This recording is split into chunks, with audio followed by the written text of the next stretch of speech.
Mr. Speaker, we have just heard from Mr. Ryle, who is not a nice man, and he's not winning, for the sick and vulnerable people of New Zealand. In fact, if you go around this country, they call him the Minister of Cuts. He is the Minister of Cuts. Daily they tell us of cuts that are occurring in health. Most of it is by stealth, and people only wake up and find that they've had their health service cut after he's passed through and after it's too late to do anything about it. And he had the cheek to mention the Healthy Home Project. He forgot to tell the people of this House and those who are listening that the National Party cut that project by 60% in this year's budget. Oh, it's not a cut though, of course, it's only a change.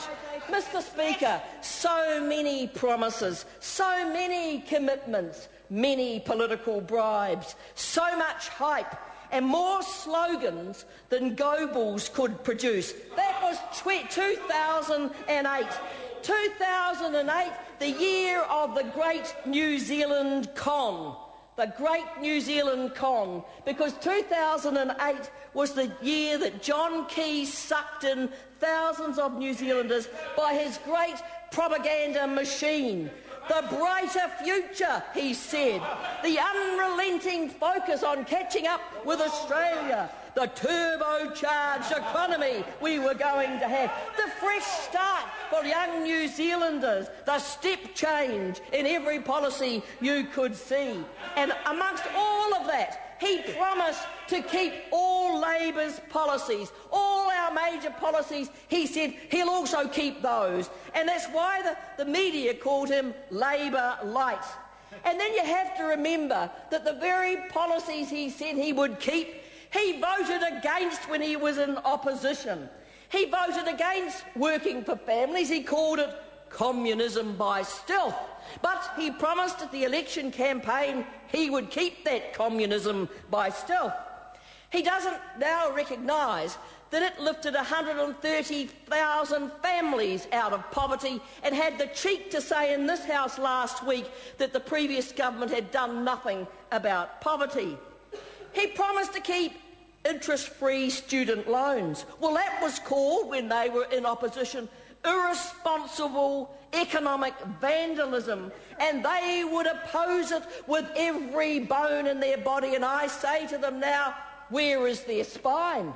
Because one part of their body has disappeared. They were going to oppose it with every bone. And of course, in the promise, in the Great New Zealand Con, they promised they would keep interest-free loans. The 20-hour free ECE.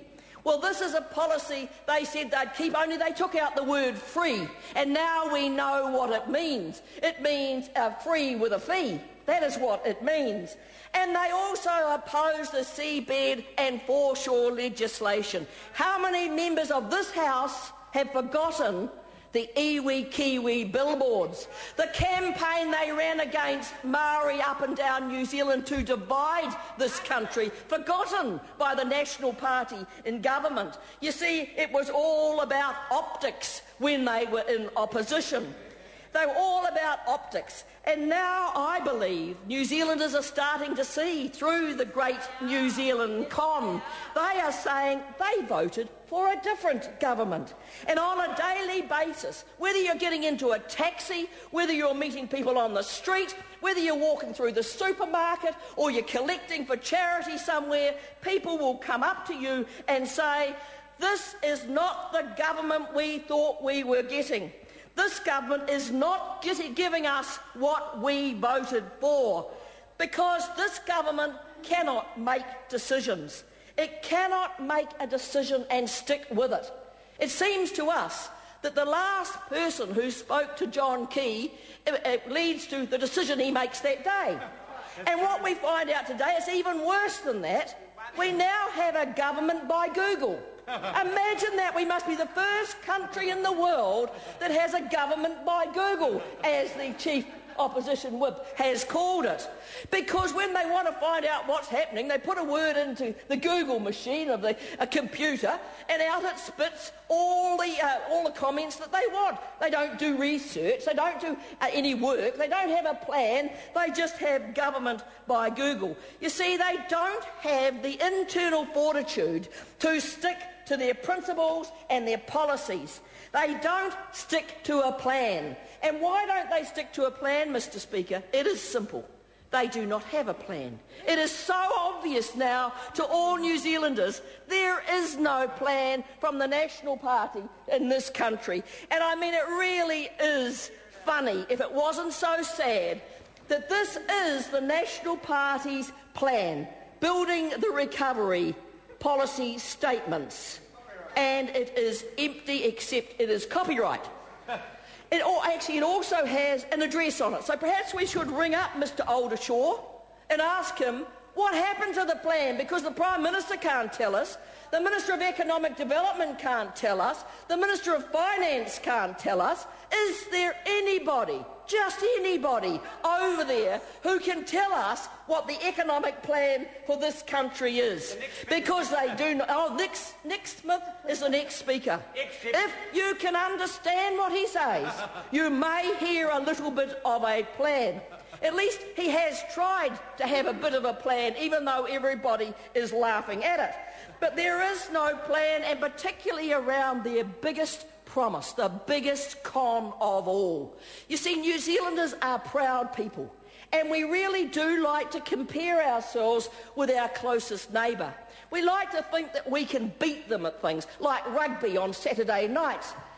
And so when the Prime Minister, then the Leader of the Opposition, said, we will close the gap with Australia by 2025, no ifs, no buts, there wasn't aspirational maybe or we'll lean towards it. It was, we will close the gap with Australia by 2025.